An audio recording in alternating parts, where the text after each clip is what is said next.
राजस्थान, मध्य प्रदेश और छत्तीसगढ़ विधानसभा चुनाव में मिली बड़ी जीत के बाद बीजेपी में उत्साह का माहौल है। 3 राज्यों में मिली जीत से उत्साहित बीजेपी नेता और कार्यकर्ता लोकसभा चुनाव की तैयारियों में जुट गए हैं। सूत्रों की माने तो राजस्थान की सभी 25 लोकसभा सीटों पर इस बार बीजेपी अकेले चुनाव लड़ेगी। ऐसे में 15 सीटों पर नए चेहरों को मौका दिया जाएगा, क्योंकि 24 में से 6 सांसदों ने विधानसभा चुनाव लड़ा था। विधानसभा चुनाव में बीजेपी ने जिन 6 सांसदों को चुनावी मैदान में उतारा था, उनमें से 3 को जीत मिली, जबकि 3 सांसद बुरी तरह से हार गए। ऐसे में पार्टी उन सांसदों को दोबारा मौका देने के मूड में नहीं है। उन सभी 6 लोकसभा सीटों पर जातीय समीकरणों को साधते हुए उसी जाति के नेताओं को मैदान में उतारने की तैयारी में है। इसके अलावा प्रदेश के 9 से 10 लोकसभा सीटों पर सांसदों को बदला जा सकता है। ऐसे में उम्मीद की जा रही है कि 15 से 16 सीटों पर नए चेहरों को मौका दिया जा सकता है। इसमें 2 दिग्गज नेता राजेंद्र राठौड़ और सतीश पूनिया का नाम शामिल है। सूत्रों की माने तो राजस्थान की जोधपुर, पाली, भरतपुर, बाड़मेर, कोटा, झालावाड़, बारां, चित्तौड़गढ़, बीकानेर और भीलवाड़ा लोकसभा सीटों पर कोई बदलाव नहीं हो सकता। इन सीटों पर पुराने चेहरों को दोबारा चुनावी रण में उतारने की तैयारी की गई है। उन चेहरों में से 1 या 2 को राज्यसभा भेजने पर भी विचार चल रहा है। ऐसे में कयास लगाए जा रहे हैं कि बीजेपी इन सीटों पर बदलाव के मूड में नहीं है। इनमें से कई सांसद केंद्र में मंत्री हैं। इन सांसदों के कामों की समीक्षा भी की जा रही है। राजेंद्र राठौड़ भले ही विधानसभा का चुनाव हार गए, लेकिन पार्टी उन्हें राजसमंद या चूरू से लोकसभा में उतार सकती है, टिकट जरूर दे सकती है। राजसमंद से दिया कुमारी सांसद थी और अब वो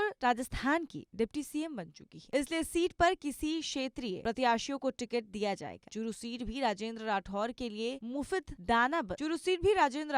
लिए मुफ्त माना जा रहा है। सतीश पूनिया का पिछले 1 महीने से शेखावटी में दौरा बढ़ गया है। बीते कुछ दिनों में उन्होंने सीकर, झुंझुनू, चूरू और नागौर में खूब दौरे किए। सतीश पूनिया को पार्टी के कई राज्यों में चुनाव में लगाया गया था, जहां पर पार्टी को जीत भी मिली थी। ऐसे में सीकर, झुंझुनू, नागौर, जयपुर शहर, जयपुर ग्रामीण या अजमेर से बीजेपी उन्हें मैदान में जरूर उतार सकती है। बीजेपी लोकसभा चुनाव के लिए फुल तैयारी में है। विधानसभा में 3 राज्यों में जीत हासिल करने के बाद बीजेपी जो है लोकसभा चुनाव में बिल्कुल भी कोई चूक नहीं करना चाहती। यही वजह है कि हर एक कदम जो है बीजेपी फूक कर रखती नजर आ रही है।